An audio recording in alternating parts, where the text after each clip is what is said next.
Hello, everyone, and welcome back to another episode. We're excited for this one.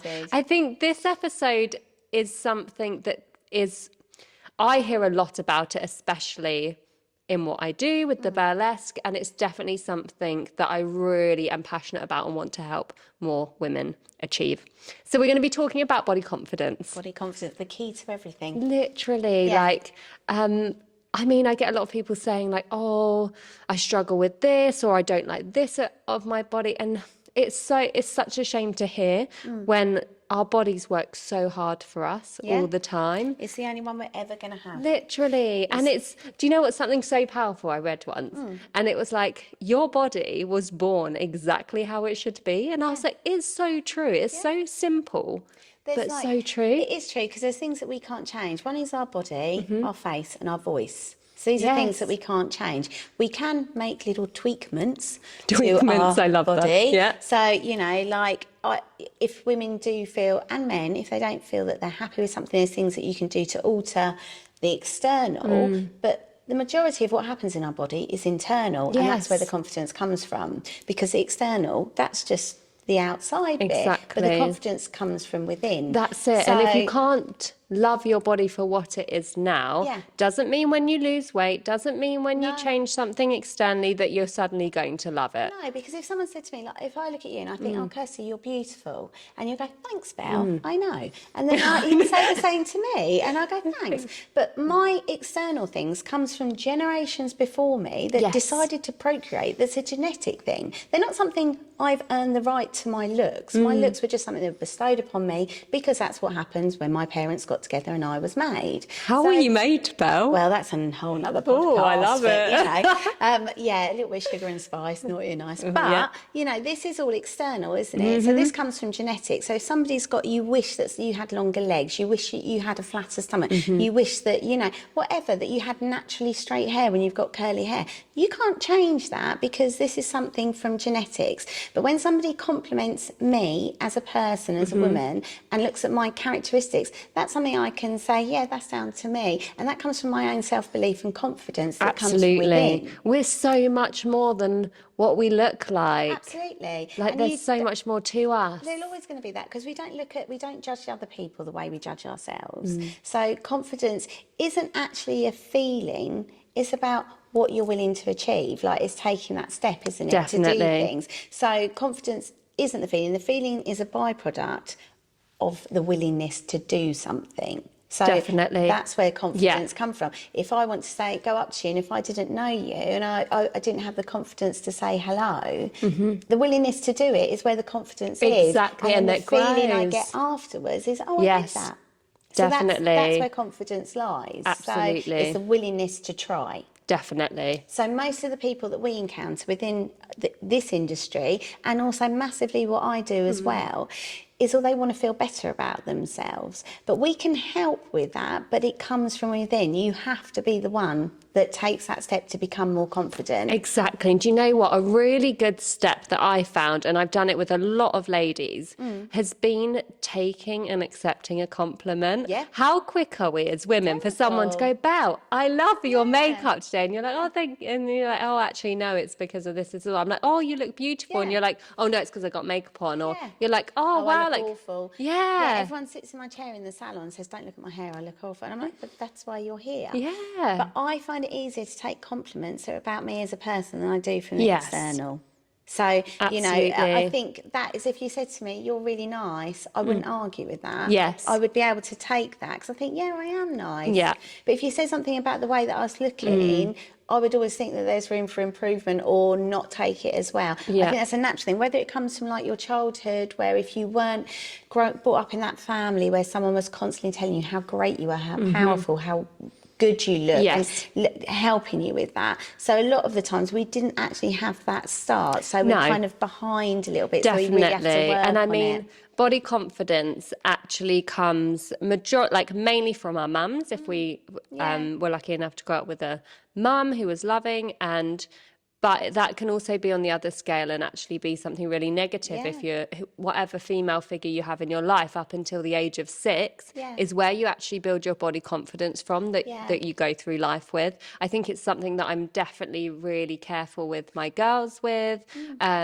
You know, if they see me speaking negatively about myself, they're going to naturally start looking at that themselves in that. Acceptable way to speak to yourself. Yeah, like I don't do like weighing myself on the scales, anything like that, because I'm my sister lives with us as well now, and she very much wears makeup. She loves to, it makes her feel good, and nothing against it. I think it's lovely, but I'm just not that way inclined. I don't really wear makeup. Very rarely will I put it on. And Daisy's really getting into, like, she loves doing makeup, and I'm like, I'll go to Auntie Aho, because that's Auntie Aho is what we call her. I'm like, go to Auntie Aho for that. And so she's like going, and I'm very much like saying to my sister, like, make it a really positive thing. Like, makeup's fine. It's brilliant. It's amazing for us to lift our confidence, you know, and there's so many things we can do to help boost our confidence. And for some people, makeup does that. I definitely know if I'm going on a night out and I put some makeup on, I definitely feel better for it. There's nothing wrong with using tools to help you feel more confident, because we're very much fake it till you make it girls. Definitely. And that helps. And not because we're fake, it's just it puts us in the right mindset that we can achieve something. So even if we don't know how to do it, we will put ourselves in the mindset that we can. Definitely. And then we do. Exactly. But if sometimes you need the makeup, you need to have the hair, you need to have the lashes, you need to have, whether it's cosmetic surgery, whether it's like, you know, we've had our eyebrows microbladed. It made us feel better. It made us feel more confident. Not necessarily for somebody else, but for us. Yes. And then that's when the feeling then comes after that, because we've done something to make ourselves feel better. And makeup is a big key. It always has been. But a lot of that is because of the way that it's always been in society, that women are set to look a certain way. Yes, exactly. It's been pushed on us from when we were in the womb. It's not something that, and now with the social media, everything's so visual, it does bring up a lot of insecurities in people. It's very easy to be negative on yourself. That's it. And I very much really try and push that across with my girls. And I say to my sister, don't use the word like I've got to put makeup on because otherwise I look ugly without it. I've heard her say that once, and I was like, Colin, we don't, let's just, like, it needs to be. And then I remember Daisy coming up to me and she's like, Mummy, you need to put some makeup on so you look prettier. And I'm like, hold up. Yeah. Exactly. Mummy looks pretty as I am. I don't need makeup to make me look pretty. It might make me feel better putting it on, but I don't need it to make me look pretty. But that's the thing. I mean, my grandmother, she'd be like, child, go and fix your face. You need to put some makeup on. And if I was having my hairbrush and I had really long hair, and when I was dancing, you know, we always had to have our hair up in the ballet bun, put the net on. My mum would be hitting my hand away and go, child, vanity knows no pain. And that kind of instills in a young age that it's painful to look beautiful. Absolutely. And that you kind of pain is beauty. Yeah, but they always say hear that that all the time. You think we have to wax, pluck, like, do you know, everything in our world to try and make ourselves look better is normally involves an element of pain. Exactly. Men, not so much. I mean, they might get the old shaving cut, but other than that, there's not. For women, it is painful having to wear your hair up all the time. You've got a headache at the end of the day. Women's favourite part of the day is coming home and taking their bra off because they're like, oh, thank God. Exactly. So, you know, it feels so much better. It's that release. Heels, high heels. Women sexy. We dance in heels. It isn't the most comfortable thing. I'm happiest barefoot, hair scraped up, no makeup on, outdoors. Exactly. And I mean, let's take this for instance. So we're going to do a burlesque class, okay? We walk in, we've got our hair scraped back, we don't have any heels on, we're like, do you know what, I'm just going to dance in trainers. Compare that to having your hair down or doing your hair nicely and putting your heels on. It does make you feel better. I can definitely say that, maybe not for everyone, but for me, I can definitely say, if I just, nothing to do with makeup, purely brushing my hair, which I don't really do very often, by the way, because I have 3 children, and you moan at me about that. I'm sorry, I'll keep brushing my hair more. It's fine, you need to. But doing my hair and putting on some heels and then dancing makes me feel 10 times better than if my hair's greasy and I'm wearing, like, no shoes. which I think that's okay. It's good because that's something that you need. And also it's a part of the performance. It's part of fulfilling your role properly. Because if you're a natural showgirl, that's what you do. And it's like part of that is doing that the same way that a man, if he puts on a suit, is going to feel more powerful. It's going to feel more in control. It's going to feel like he's dressed better. And he's going to also then feel like he's taken seriously in the job that he's doing. Yes. So if we were to rock up and start putting on a burlesque show and we all turned up in joggers, I don't think many people would want to watch it. They want to see the glamour. And Absolutely. That's okay when it's associated with the role that you're doing. It's the performing, exactly. But equally, myself and you will both go down the shops with no makeup on, bump into absolutely everybody and still have the confidence to look them in the eye, head held high, and know our own worth. Definitely, knowing your worth. Yeah, so true. I think that's a really big thing, because thing is, body language, everything that we come across, we're both confident women, and a lot of that we've had to make ourselves confident. Yes. It isn't because we had It's been a journey. amazing, like this wonderful fairy tale childhood where everyone like lifted us up. Yeah. We've had our knocks to get to where we are, but we've found a way to become the best versions of ourselves and are constantly growing on that. And I think that's the key thing, isn't it? We're constantly growing. This isn't just a case of, right, I'm going to do a few little exercises. I'm going to go to a class and put my heels and do my hair. Fix. It's not a quick fix. Like, this takes years. Have wobbles, don't we? Absolutely. Saying, I'm not fit, and then it's like, okay, but we just need to change our mindset and put into practice the tools that we know that helps build our confidence and our self-esteem and self-worth. And then when we've got it to give to everybody as well. Exactly. Which is really good. That's why our children are confident, which all things, and they say that if you want to grow your self-confidence, looking in the mirror to start with, so try and look in the mirror and give yourself some love and look at your whole body naked. Exactly. And set yourself a target of doing that for 5 minutes. It's really, really difficult. Yeah. And to start with, your first way always going to be drawn to whatever part of your body you find the most challenging. And I think the key thing for that is you don't always have to step into it full force and go, right, okay, I'm going from feeling really rubbish about myself to looking at myself naked in the mirror for 5 minutes. Some people will be like, whoa, that's hold off. But it's a good tool. It's a good tool, but start off by just looking at yourself in the mirror, because some people don't, and just give yourself one compliment and just take that and do that every single day for a week. So look in the mirror, okay, I'm just going to say, okay, I like my eyes. And I think a massive thing, like what I learned a lot through doing my body confidence coaching course, is about just picking one thing and reminding yourself of what you're grateful for. So say, for instance, I look in the mirror and I'm like, okay, I can't think of it. Okay, I'm seeing my eyes. I'm looking and I'm seeing my eyes. Okay, I really like my eyes and I'm grateful to my eyes for allowing me to see. Yeah. And it's actually taking each body part, even if you just do one body part per week, look at it and say why you're grateful for it. And when you look at it and you say like, oh, I don't like my stomach, or I don't like my legs, when you then look at, okay, what's your stomach's purpose? What's your stomach done? It tells me when I'm hungry. It's produced children. They've housed, they've grown babies. Exactly. If I feel like I've got thick thighs, well, they've allowed me to dance. They've allowed me to walk here. And once you turn that negative into what's its purpose? What's it served you for in your body? And why am I grateful for? And where's the gratitude for it afterwards? And then that slowly becomes the acceptance. And after the acceptance becomes love. Yes. So, when you turn it around, so just working on that will really help. Bit by bit. And smile at yourself in the mirror. Smile at yourself. Your brain doesn't know the difference, whether it's a fake smile or a real smile. So the endorphins that are produced are the same. So giving yourself a smile, looking at yourself with that kindness and smiling at yourself at the parts that you're not 100% sure about, you will retrain your brain to change it from that negative to that positive, loving way that you should be feeling about yourself. And it's such a good way to start the day as well. Sometimes we wake up and we might be feeling overtired, we might have negative thoughts, but to just go look at yourself in the mirror and smile really helps change that mindset into, okay, I've got this. Even when I wake up and I look at myself and I think, oh my God, look at my bed hair, my hair's all mad. And I think, that means I've had a good night's sleep. Yes. And I think it's funny. I think, need some work there. But it's at least I've got hair. I would be really sad if I didn't. Exactly. And there's lots of people that don't. So when you're grateful that I've got enough hair to gratitude is power. I can work work with that. I feel like my life changed when I've always been quite a positive person, but more so when I opened my mind to gratitude. And again, that massively came through doing the body confidence coaching course. It was very much about realizing the amazing things we have in life and who we are as people and how grateful we should be for what we have.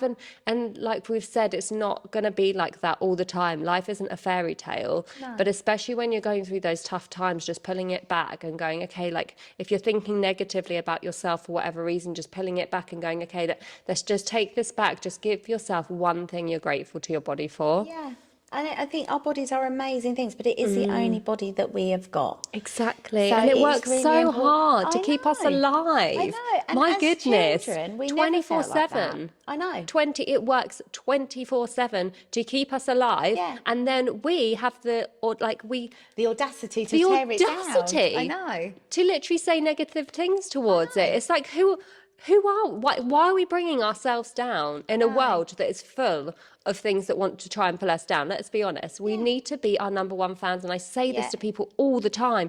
You need to be your number one fan. No one else will be as big a fan of you as you. You have to. The most important love affair you can have is with yourself, because it does give you so much, and then you can really help others find it in them, whether it's your children, your partner, your friends, your family. When you learn to accept yourself, you can then show them how to do it as well if they don't. Definitely. Or just model to them the behaviour of how you should. When you find yourself, I mean, like no one can control their initial thought. So if I look in the mirror and my initial thought is negative, I can't control my initial thought. I can control my second one. Yes. Right, we are all in control of our second thought. Yes. So with the initial thought, if I saw somebody and maybe I was a little bit judgmental, my second thought would be, you're no better than that person. They have whatever in their own right, whatever I'm feeling, I can correct myself to get me out of those kind of patterns. If I look at myself and say something bad, I can then correct that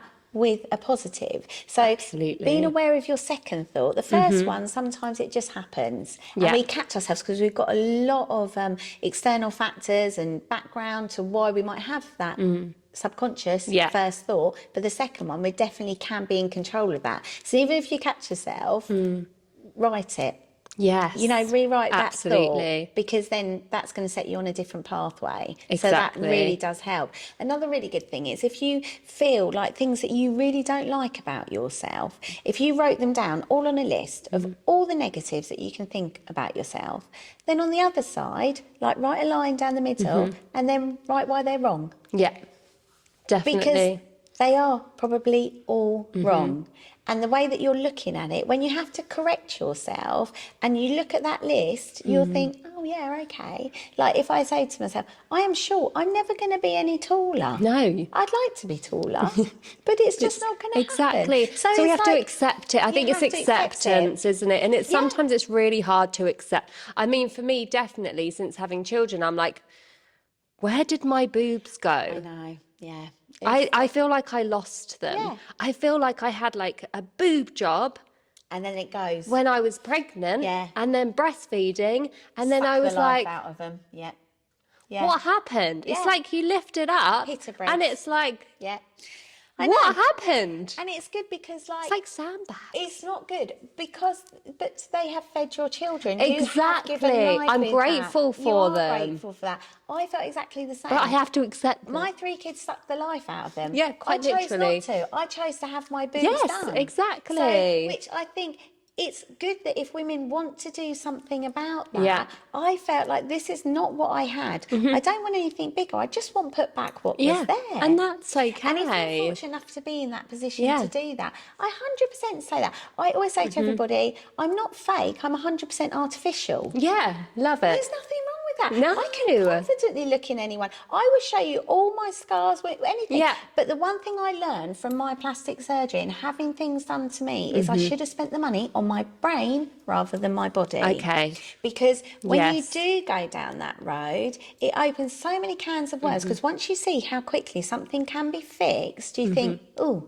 what else can I do? Because you think, because you're not fixing the inner you. Happy. Exactly. And you're then not you realise fixing. you're not. No. And you think, well, it hasn't given me more confidence. If anything now, I think, oh, my boobs are a little bit too big. And I think, all right, when you're happy. So it's like, I would rather have spent the money on my head. My confidence has grown more when I looked into my internal and stopped looking at my external. Yeah.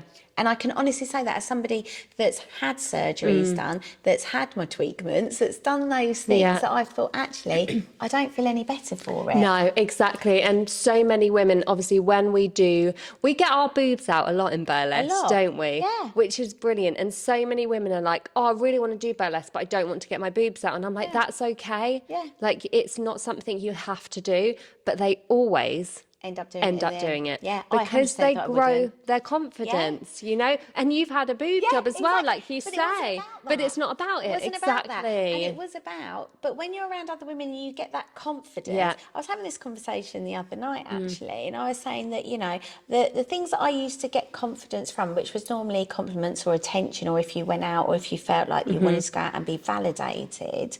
All those things are sort of, I don't do those anymore because I get it from within BodiBlossom. Yeah. So whereas before, if I think, oh, I'm feeling a bit low, I want to go out, I want to go and party, I want to go and do this.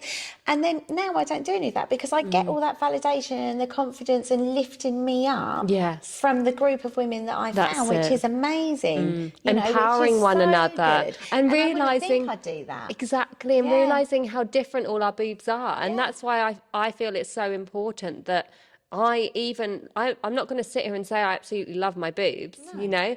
I accept them.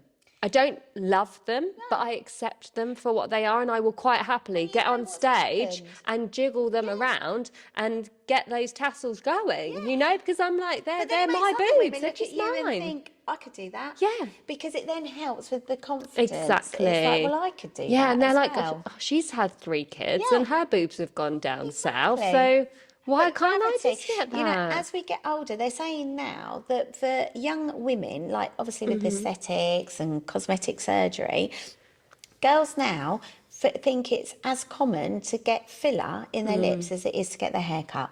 It's as normal to do that. So, you know, the age of like girls putting things in their face, using toxins, like using Botox, doing filler, looking into surgery, having everything redone so everybody looks like a different version of the same girl. Yeah. So women end up looking like Bratz dolls. That I think... But they're never, ever happy. And it's only a trend. It's not something that is going to last. It's just, and also, changes. Think about the impact that's going to have on your body later down the line, because we don't know yet. Haven't got a clue. Because we haven't got to the generation that have been having it for years to come. No, and all this filler that people are having, like when I've got to get my boobs done again in like 4 years, because there's got like a 10-year lifespan. But there's things that can happen. There's complications. You're having unwanted surgery. They can rupture. There's lots of things that can go wrong. But you're so fixated on, I just want to feel better. Yeah, but actually, that's not going to make it. Yeah, it doesn't. It's a quick fix for a longer term problem. And what we want to look at is, how do I fix that long term problem? How can I really be happy in my own skin? Absolutely. And I think a lot of people have said to me before, especially after I lost weight after I had Mickey, and they were like, oh, it's all right for you, you've got the confidence because you've lost all of the baby weight and your body looks amazing. And I was like, I loved my body. Yeah. Like when I just had children, and I can quite happily say after I had Daisy, after I had Ella, I loved my body just as much, if not more, when I had just had a baby, because I was like, wow. And the, you know, like the jelly belly was crazy, like everything, like I was much bigger, but I love my body just as much then as I do now. It doesn't, because I learned to love it at my biggest. Yeah. And then if I lost weight, great. I've never fixated on losing weight. It's more about being healthy and being kind to your body. And it does, I mean, it does make you feel more confident when you lose weight. Yeah. But sometimes it can also make you feel less confident, because people that lose a lot of weight quite quickly can get quite saggy skin. They lose elasticity as you get older, when you get in menopausal age, you know, lack of collagen. Like losing a lot of weight. There's a lot of people that are in the celebrity world that they actually look a lot worse since they've lost weight, and they've sacrificed their looks looks for their body. Yeah. And it's like, it's how far do you go as well. Enough? And I mean, the reason that you lose weight is not because you're on a crazy diet. It's because you exercise so much. You're constantly dancing. And I enjoy what I'm doing. And you love doing that. That's Some people don't want to exercise, and that's okay. Some people I know that are so confident, but it's more of how they feel about themselves rather than how they look. Exactly. So I have been, I was a really fat kid. Everyone who knows me knows that, I was the fat funny one. Yeah. Now I'm just slightly amusing. But that was me when I was younger. I was very comfortable with that. I wasn't like spend the whole time eating my feelings. It was just like I was naturally just bigger. As I've got older, I've been slimmer as I've got older. Yeah. But that's because I've looked more into like my nutrition. I work out more. I prioritise things like that within me. I prioritise my protein. I make sure that because of how it makes you feel. Knowledge. Because of how it makes you feel, not because of how it makes you look. Not because of how it makes me look. Because I don't feel any happier in myself now than I do when I was at my biggest. Yeah. But exactly. I've always loved myself. I've always had that confidence in me to know. And it comes because I know my own worth. Absolutely. Know your worth. Yes. And I think that's the key to my confidence is really knowing who I am. And the more you know about yourself, the more confident you become. Because nobody can tear you down and nobody's external opinions or views matter when you have got self-belief. Yeah. So you could tell me till you were blue in the face something, but it doesn't mean that I believe it. It's only when those negative thoughts crop into your mind and you think, oh, maybe there is something to it. Yeah. If you said to me, Belle, I really don't like you as a person, I think you're mean, that would crush me compared to like, oh, I don't like what you're wearing today. Yeah. I think, it's all right, absolutely, whatever. yeah. You can get over because that I more. hold how I carry myself as a woman more importantly than I do how I look. Yeah, absolutely. My whole business is around looks. Yeah. Yeah, I'm not that focused on mine. If you know me out of the salon environment and out of what I do, that's not how I don't promote my looks. I want to make you feel better about yourself. Yeah. My whole life has been surrounded about making others feel good because that actually makes me feel good and then helps lift my self-worth. Exactly. And things like getting your hair done does help you feel better about yourself. Yeah. Having a facial, getting your nails done, looking at your toes. You might not see them for the whole of winter because it's not flip-flop season. Well, that's hard to say. That was, wasn't it? It makes you feel good about yourself. Yeah. You think most women, like especially in like traditional sort of like in like a Muslim faith, most women, you don't see their hair. You don't see what's going on underneath, but they've got the most beautiful clothing. Their hair is always really beautifully done. But you won't see that because it's not for that, it's for them. But their external doesn't matter because their body is a vessel that they're grateful for. It's part of their cultural heritage. You know, if I was born in a different continent, the fattest woman in the village is the one who celebrated the most. Yeah. Women's weight was like a sign of their success and their social standing because they could afford to eat better. Yeah, exactly. You know, when you're skinny, you just look poor and sad. So whereas here, and it's all about, that's a lot of the external stuff with the social media, which is a lot of things that are really hard for us to kind of combat. But slowly through everything that we're doing, I think breaking down and looking more internally rather than externally. And do you know what? In another podcast episode, let's talk about confidence in the bedroom because I've got lots I want to talk about to help with that. Coincide with our Valentine's one as that is fast approaching. Let's so do that. We're going to talk about confidence in relationships and how much that can lead to. Exactly. And finding our sexual confidence. Because our body confidence is brilliant and on knowing our worth, but it does then roll over and then that will help you in loads of areas, including in the room. Yes, bring on the bedroom. Thank you so much for joining us, everyone. Thank you.